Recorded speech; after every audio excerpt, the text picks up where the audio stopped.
Assalamualaikum warahmatullahi wabarakatuh. Kami dari kelompok 2 dengan saya Mary Alsyakina dan rekan saya Tasya Yulianti.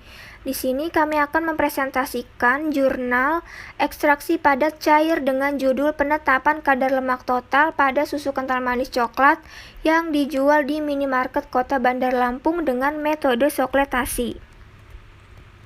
Abstrak. Penelitian ini bertujuan untuk mengetahui berapa kadar lemak total pada susu kental manis coklat merek A, B, dan C yang dijual di minimarket Kota Bandar Lampung dengan kesesuaian persyaratan SNI yaitu 8-10%.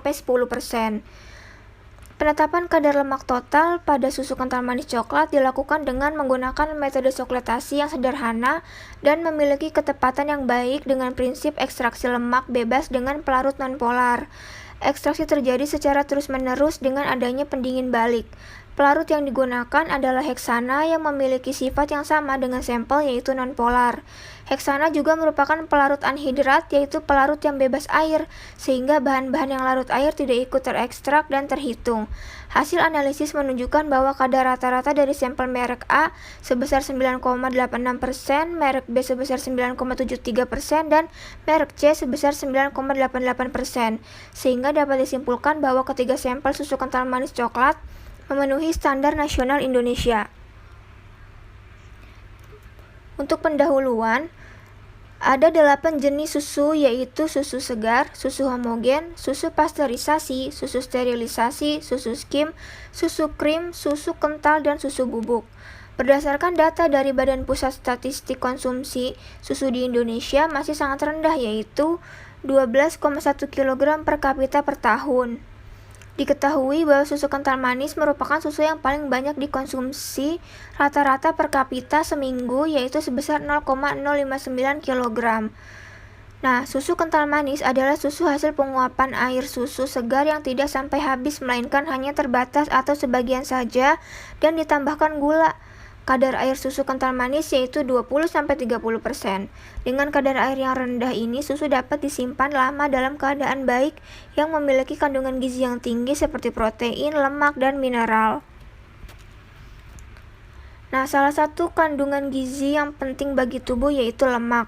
Kelebihan dari konsumsi lemak yang berlebihan dapat menyebabkan hiperlipidemia, merupakan kelainan metabolisme lipid yang ditandai dengan peningkatan fraksi lipid dalam darah. Nah, hiperlipidemia dapat menimbulkan obesitas, aterosklerosis yang berkembang menjadi penyakit jantung koroner, santoma. Sedangkan kekurangan konsumsi lemak dapat menyebabkan berat badan kurang, perubahan pada kulit dan rambut, menurunkan efisiensi energi, dan menyebabkan gangguan transportasi lipid dalam tubuh. Untuk metodologi penelitian, alat yang digunakan yaitu sokletasi, labu lemak, oven, desikator, timbangan analitik, dan kertas Wattmann nomor 42. Untuk bahan yang digunakan yaitu ada heksana, aquades, dan HCl 25%.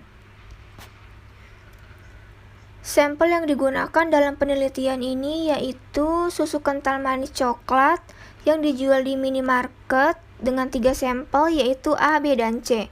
Untuk penanganan sampel berdasarkan SNI, sampel ditimbang sebanyak 5 gram, lalu ditambahkan 20 ml aquades dan 30 ml HCl 25%, kemudian dipanaskan pada hot plate sampai warna kehitaman selama 15 menit, kemudian disaring dengan kertas saring Wattmann nomor 42, kemudian kertas saring beserta isinya dikeringkan pada suhu 105 derajat Celcius selama 30 menit, kemudian cuplikan dimasukkan pada selongsong kertas saring pembungkus. Untuk penetapan kadar lemak secara SNI, labu kosong yang sudah berisi batu didih di oven pada suhu 105 derajat Celcius selama 30 menit, kemudian dimasukkan dalam desikator dan ditimbang hingga bobot konstan. Kemudian ditambahkan 150 ml heksana ke labu alas datar yang sudah berisi batu didih, lalu selongsong sampel dan labu alas datar dipasangkan pada alat soklet dan diekstraksi selama 4 jam pada suhu kurang dari 80 derajat Celcius. Larutan heksana disulingkan dan ekstraksi lemak dikeringkan pada suhu 105 derajat Celcius selama 30 menit, lalu didinginkan dalam desikator dan ditimbang sampai mendapat bobot konstan. Baik, selanjutnya ada hasil. Yang pertama ada uji organoleptis. Nah, di uji organoleptis ini, sampel A, B, dan C memiliki hasil yang sama dengan bau normal, rasa manis, dan warnanya coklat tua. Kemudian yang kedua ada analisis kuantitatif. Pada analisis kuantitatif ini, sampel A memiliki rata-rata kadar 9,86% dengan memenuhi syarat. Sampel B 9,73% memenuhi syarat juga, dan sampel C 9,88% masih memenuhi syarat karena syarat kadar lemak pada susu kental manis menurut SNI yaitu kadarnya 8-10%. Kemudian ada pembahasan, susu kental manis atau biasa disebut sweetened condensed milk adalah susu segar atau susu evaporasi yang telah dipekatkan dengan menguapkan sebagian airnya dan kemudian ditambahkan gula sebagai pengawet. Di penetapan kadar lemak total ini dilakukan untuk melihat pada sampel manakah yang memenuhi standar nasional Indonesia pada tahun 2011 itu yaitu 8-10%.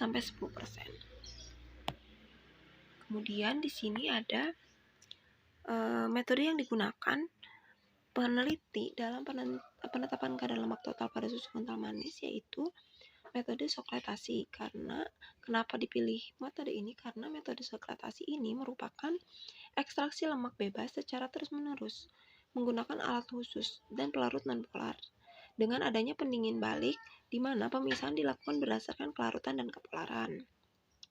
Tahap analisis yang pertama yang dilakukan adalah uji organoleptis dengan membandingkan bau, rasa, dan warna dari susu kental manis coklat yang dapat dilihat pada tabel 1. Uji bau pada sampel susu kental manis coklat yang dilakukan yaitu sampel dikocok terlebih dahulu, lalu tutup wadah dibuka dan sampel dicium pada jarak kira-kira 5 cm dari hidung, lalu kebaskan ke arah hidung untuk mengetahui bau dari sampel tersebut.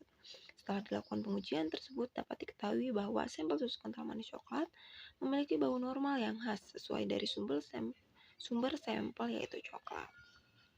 Kemudian untuk uji rasa dilakukan dengan cara menuangkan sampel susu kental manis coklat pada sendok bersih dan dirasakan dengan menggunakan lidah. Setelah dilakukan pengujian tersebut, dapat diketahui bahwa dari masing-masing sampel memiliki rasa yang manis. Dan untuk uji warna pada sampel susu kental manis coklat dilakukan dengan cara menuangkan sampel secukupnya ke dalam satu tabung reaksi dengan masing-masing sampel, lalu diamati dengan mata warna dari masing-masing sampel tersebut. Jika kita lihat didapatkan warna dari ketiga sampel tersebut yaitu coklat tua. Kemudian di sini heksana merupakan bagian dari pelarut anhidrat. Pelarut anhidrat adalah pelarut yang benar-benar bebas air. Tujuannya adalah supaya bahan-bahan yang larut air tidak terekstrak dan terhitung sebagai lemak, serta keaktifan pelarut tersebut tidak berkurang.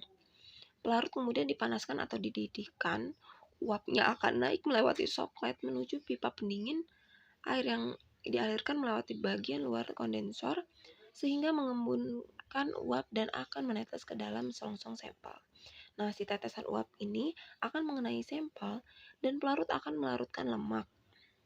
Larutan sari akan terkumpul pada selongsong dan jika melampaui batas, sari tersebut akan dialirkan lewat sifon menuju labu.